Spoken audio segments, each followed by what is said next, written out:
Magandang balita naman para sa mga SSS members, beneficiaries at pensioners. Mas maraming programa at benepisyo ang nakatakdang ilunsad ng SSS ngayong taon kung saan maaari nang makasecure ng loans at mas mataas na pension nang hindi tumataas ang babayarang kontribusyon. Narito ang kabuuan ng balita. Sa nakalipas na 5 taon mula 2021 hanggang 2025, naging tuloy-tuloy ang paglago ng financial performance ng Social Security System o SSS. Ngunit pagsapit ng 2025, dito na nakamit ng SSS ang karamihan ng all-time high performance at collections nito para sa halos lahat ng financial aspects.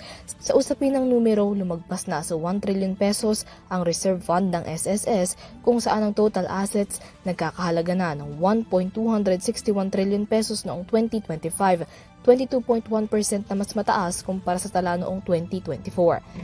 Sa parehong taon, nakamit ng SSS ang historic high net income record nito na pumalo sa 142.970 billion pesos. Lumobo ito ng 58.4% mula sa 90.248 billion pesos na net income noong 2024. Mas mataas din ang nakolektang total revenues na naitala sa 460.761 billion pesos noong 2025 habang 371.791 billion pesos naman ang total expenditures. Ayon sa SSS, malaking bahagi ng total revenues noong 2025 ay nagmula sa kontribusyon ng mga miyembro na nagkakahalaga ng 377.600 billion pesos, 15.6% na mas malaki kumpara noong 2024. Binubuo rin ng SSS revenues ng investment income na pumalo sa 83.161 billion pesos, 57.1% ang itinaas mula noong 2024. Kumpara sa mga nakalipas na taon, kapansin-pansin ang paglago sa reserve funds, asset at net incomes, monthly contributions at investment revenues na nakolekta ng Social Security System o SSS noong 2025. Ang magandang financial performance na ito hindi lamang magandang balita para sa SSS, kundi lalong higit na para sa mga miyembro nito na makakaasa at makakasigurado ng stable na loans at pensions nang hindi tumataas ang binabayarang kontribusyon buwan-buwan.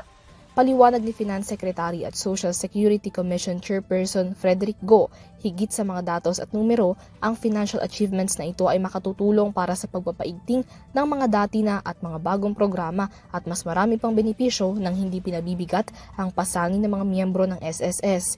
Po namin sa ating mga beneficiaries, pensioners, members of the SSS earlier na nagpupulong-pulong kami na sigurado na kanilang retirement pensions, sigurado ang kanilang bukas. They can face their future with confidence.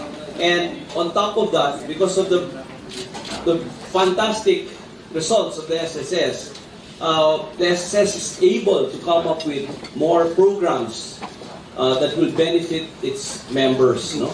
Kabilang na dyan ang calamity loan na binuo noon ding 2025 na ayon kay SSS President at CEO Robert Joseph Declaro, layong makatulong sa mga nasalanta ng bagyo at iba pang kalamidad. Ang mahulong calamity loan is yung moratorium period.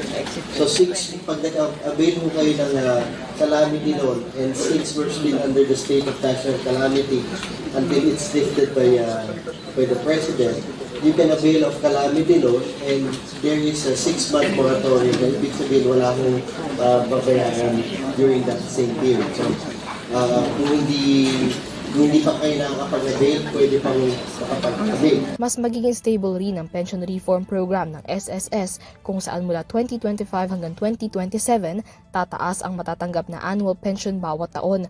Para sa mga retirement at disability pensioners, magkakaroon ng dagdag na 10% ang matatanggap na pensyon bawat taon mula Setyembre 2025 hanggang 2027. 5% naman ang itataas ng mga death o survivor pensioners na taon-taon ding madaragdagan hanggang 2027.